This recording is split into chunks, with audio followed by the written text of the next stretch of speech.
بے شمار دورے کیے گئے امریکہ کے وزیر خارجہ اینٹنی بلنکن کی جانب سے. وہ مصر میں بھی موجود رہے, قطر میں بھی موجود رہے, پھر اردن کے شمولیت کے نتیجے میں جو کوششیں کی گئیں, لیکن کوئی کامیابی نہیں مل سکی کہ سیز فائر ہوتا, اسرائیل کو اس کی جارحیت سے روکا جاتا.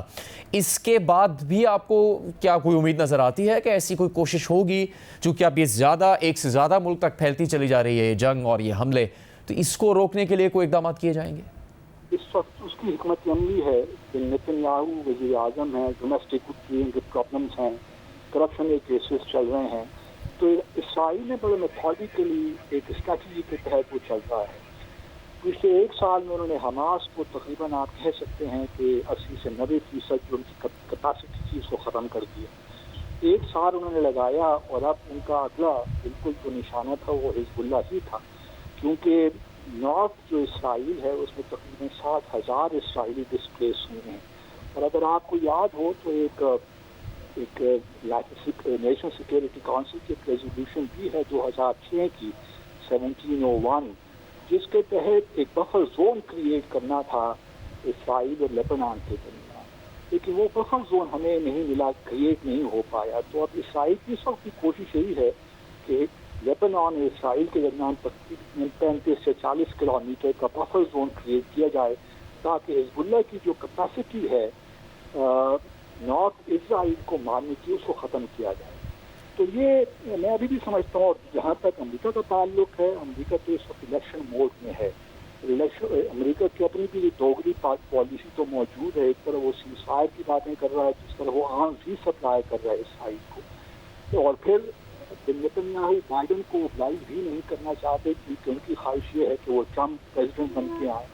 تو بڑی پولیٹیکل گیم بھی چل رہی ہے. وہ کبھی بھی بائیڈن کو اوبلائز نہیں کریں گے سیز فائر دے کر. اور پھر سیز فائر جو ہے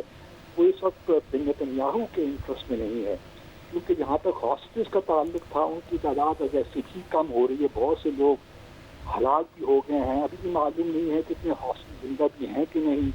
تو اس کے بیسس پہ اسرائیل نیتن یاہو کے لیے کوئی ایسی بات نہیں ہے کہ وہ سیز فائر ایگریمنٹ کرے. اور چونکہ اب اسرائیل کو ایک موقع ملا ہوا ہے کہ اگلے 10 سال تک کم از کم وہ اس قدر ڈیمیج کرتے حزب اللہ کو اور حماس کو کہ دوبارہ اٹھ نہ سکے, اور 10 سال کے بعد کیا ہوتا ہے واللہ عالم بالصواب. عبدالباسط صاحب بہت شکریہ پروگرام میں بات کرنے کے لیے. ایران کی جانب سے اسرائیل پر میزائل داغے گئے ہیں, جس کے بعد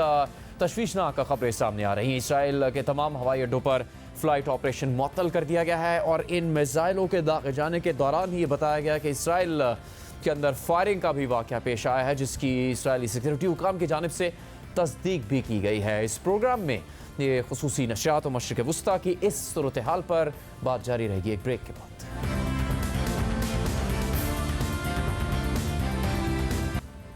اسرائیل کی ایک برس سے جاری وحشیانہ جارحیت کے بعد اب سے کچھ دیر پہلے ایران کی جانب سے اسرائیل پر میزائل داغے گئے ہیں. ایران کا موقف یہ ہے کہ یہ بدلہ لیا گیا ہے اسماعیل ہنیہ اور حسن نصر اللہ کو قتل کیے جانے پر, اور ایران کی پاسداران انقلاب کی جانب سے بیان جاری کیا گیا کہ اگر اسرائیل نے کوئی مزید کارروائی کی تو اس کا بھی جواب دیا جائے گا. جبکہ اسرائیل کا موقف اس سامنے آ چکا ہے کہ ایران کو اس حملے کی بھاری قیمت چکانی پڑے گی. پچھلے چند ہفتوں میں ہی یہ بڑے واقعات پیش آئے جب اسماعیل ہنیہ حماس کے سربراہ ان کو ایران کے دارالحکومت تہران میں نشانہ بنایا گیا, جس وقت وہ ایرانی صدر کی تقریب اہل برداری میں شرکت کرنے کے بعد وہاں پر تہران میں موجود تھے. اس کے بعد اسرائیل کی جانب سے لبنان پر بھی چڑھائی کی گئی, چونکہ حزب اللہ کی جانب سے بھی اسرائیل کے خلاف کارروائیاں کی جاتی رہی ہیں, اور انہی کارروائیوں کو آگے بڑھاتے ہوئے اسرائیل کی جانب سے حزب اللہ کے سربراہ حسن نصر اللہ کو نشانہ بنایا گیا اور 27 ستمبر کو ان کو شہید کر دیا گیا. اب اس کے 4 روز بعد آج 1 اکتوبر کو نشانہ بنایا گیا ہے اسرائیل کی شہر تل ابیب کو ایران کی جانب سے. اس سے مزید کشیدگی بڑھے گی, پہلے سے جاری جنگ کو مزید ہوا مل سکتی ہے اور اس کا دائرہ مزید پھیل سکتا ہے. مختلف تجزیہ کاروں کا کہنا ہے کہ ایران نے بہت طویل عرصے تک ایسا کوئی اقدام نہیں کیا, لیکن اسرائیل کی مسلسل یہ کوشش رہی ہے کہ ایران کو اس سارے معاملے میں گھسیٹا جائے. اس کی طرف سے حملے کیے گئے, شام میں ایران کے سفارتی عملے کو نشانہ بنایا گیا. اس کے بعد جو حملے کیے گئے اسرائیل کی جانب سے لبنان پر ان میں سائبر حملے بھی شامل تھے. ٹیکنالوجی کے ذریعے سے پیجر کو نشانہ بنایا گیا جب ایک ساتھ بہت بڑی تعداد میں پیجر دھماکوں سے پھٹ پڑے اور اس میں لبنان میں ایران کے سفیر بھی زخمی ہوئے. دیگر کئی زخمی ہونے والوں میں حزب اللہ کے کارکن شامل تھے اور اس کے بعد اسرائیل کی جانب سے سلسلہ رکا نہیں اور یہ سلسلہ آگے بڑھتے ہوئے اس نتیجے تک پہنچا کہ اسرائیل نے حزب اللہ کے سربراہ حسن نصر اللہ کو نشانہ بنایا اور ان کو بھی شہید کر دیا. اس کے بعد یہ بتایا جا رہا ہے کہ ایک موقع پر لبنان کے وزیر خارجہ نے بتایا کہ سیز فائر کے لیے کی جانے والی کوششوں میں کچھ کامیابی ملی ہے. حزب اللہ بھی سیز فائر پر راضی ہے. لبنان کی جانب سے یہ کوشش کی گئی کہ سیز فائر کو ممکن بنایا جائے اور یہ بتایا گیا لبنان کے وزیر خارجہ کی جانب سے کہ اسرائیل بھی سیز فائر کرنا چاہتا تھا لیکن اس کے بعد یہ سلسلہ آگے بڑھایا گیا اسرائیل کی جانب سے اور حملے جاری رکھے گئے. نہ صرف لبنان کے مضافات میں اسرائیل کی جانب سے حملے کیے گئے بلکہ بیروت کے ارد گرد کے علاقوں کو بھی نشانہ بنایا گیا. کئی دیہات کو دھمکی دی گئی کہ خالی کر دیا جائے اور یہاں تک بات آن پہنچی ہے کہ ایران کی جانب سے بھی اب اسرائیل پر حملہ کیا گیا ہے اور کئی 100 میزائل داغے گئے ہیں جس کے بعد اسرائیل یہ کہتا ہے کہ ایران کو اس حملے کی بھاری قیمت چکانی پڑے گی. ہم بات کریں گے امریکہ میں پاکستان کے سابق سفیر سینئر تجزیہ کار بین الاقوامی امور کے ماہر حسین حقانی سے. حقانی صاحب، کیا نتیجہ نکل سکتا ہے اس طرح کی صورتحال کا اور ایران کی جانب سے اب اسرائیل پر حملہ کیا اس جنگ کے دائرے کو مزید بڑھا دے گا یا پھر کوئی مختلف حالات آپ کو نظر آ رہے ہیں؟ جنگ کا بڑھانا حقیقت میں تو کسی کے مفاد میں نہیں ہے. ایران کو بھی اس کا شدید نقصان پہنچ سکتا ہے لیکن کیونکہ ایران کے بہت سارے مفادات پر پے در پے اسرائیل نے کامیابی سے حملے کیے ہیں اور ایران کے سابق صدر کو یہ اعتراف بھی کرنا پڑا سابق صدر احمدی نژاد کو کہ اسرائیل کی بہت پینیٹریشن ہے ایران میں انٹیلیجنس کے لحاظ سے جس کی وجہ سے ایران کے راز نہیں رہتے. تو اب ایران کی قیادت کو بھی یہ دکھانا لازم تھا کہ ہم خاموشی سے نہیں بیٹھیں گے، اس لیے انہوں نے اسرائیل پر یہ حملہ کیا ہے. سوال یہ ہے کہ کیا ان کے پاس مکمل جنگ کا کوئی پلان ہے، کوئی تیاری ہے؟ بظاہر تو نہیں ہے. اور اگر اسرائیل نے جنگ کو وسعت دی تو کیا اسرائیل بھی طویل میعاد تک جنگ جاری رکھ سکے گا؟ میرا یہ خیال ہے کہ چند روز کے شور و شار کے بعد اور لبنان کے جنوب میں تھوڑی بہت جنگ ہونے کے بعد معاملات کچھ بات چیت کی طرف بڑھنا شروع ہوں گے. جی حسین حقانی صاحب، یہ تو نظر آتا ہے اس پورے تنازع میں کہ امریکہ، یورپ اس میں سٹیک ہولڈر ہیں اور وہ اسرائیل کے ساتھ بات چیت کرنے کی بھی کوشش بھی کرتے رہے لیکن ان کو مکمل ان کی حمایت اسرائیل کو حاصل ہے. دوسری طرف ایران یا پھر جو دیگر عرب ممالک ہیں ان کے جو اتحادی ہیں ان کی طرف سے ایسی کوئی کوشش نظر نہیں آتی کہ وہ بھی سٹیک ہولڈر ہیں یا وہ کوئی ایسی کوشش کرتے. ایک وقت میں خبر تو آئی کہ چین نے میزبانی کی ہے فلسطینی گروپس کے درمیان تنازع کو ختم کرنے کے لیے. وہ الفتح یا القسام بریگیڈ کے حوالے سے ضرور کوشش تھی لیکن باقاعدہ بین الاقوامی سطح پر کوئی کوشش نہیں کی گئی کہ اس سے یہ مدد مل سکے کہ جنگ بندی ہو سکے اور اسرائیل کی جارحیت کو روکا جا سکے. دیکھیے، مغربی ممالک یقیناً اسرائیل کو تنہا چھوڑنے کو تیار نہیں ہیں. دوسری طرف غیر مغربی ممالک اسرائیل کے لیے بہت زیادہ ہمدردی کا مظاہرہ نہیں کرتے. ایسی صورت میں اسرائیل کوشش یہ کرتا ہے کہ اپنی طاقت کے مظاہرے کے ذریعے اپنے آپ کو منواتا رہے. کوششیں بہت سی ہو رہی ہیں. سعودی عرب، متحدہ عرب امارات کی جانب سے جنگ بندی کی کوششیں جاری ہیں. قطر مذاکرات کراتا رہا ہے تاکہ جو لوگ یرغمال لیے تھے حماس نے ان کو چھوڑا جا سکے اور اس کے بدلے میں اسرائیل جنگ بندی پہ آمادہ ہو جائے. اسی طریقے کے ساتھ لبنان کی حکومت اپنے آپ کو دوبارہ سے ایسرٹ کرنے کی کوشش کر رہی ہے. تو کوششیں تو ہو رہی ہیں لیکن جو دنیا کا نقشہ اب ہو گیا ہے، ہر ایک کہتا ہے اور ہر ایک چاہتا تھا کہ وہ جو پرانا ایک یعنی بائی پولر نظام تھا کہ صرف سوویت یونین تھا اور امریکہ تھا، 2 سپر طاقتیں تھیں، اس کے خاتمے کے بعد ایک سپر طاقت تھی، کہ اب کوئی سپر طاقت نہ ہونا اچھا ہے. لیکن اس کا منفی پہلو یہ ہے کہ جب بہت سی طاقتیں دنیا میں موجود ہوں تو ان میں سے ہر ایک الگ الگ طریقے کے ساتھ ایکٹ کرتا ہے اور لگتا یہ ہے کہ جیسے سب کچھ ایک سمت میں نہیں جا رہا.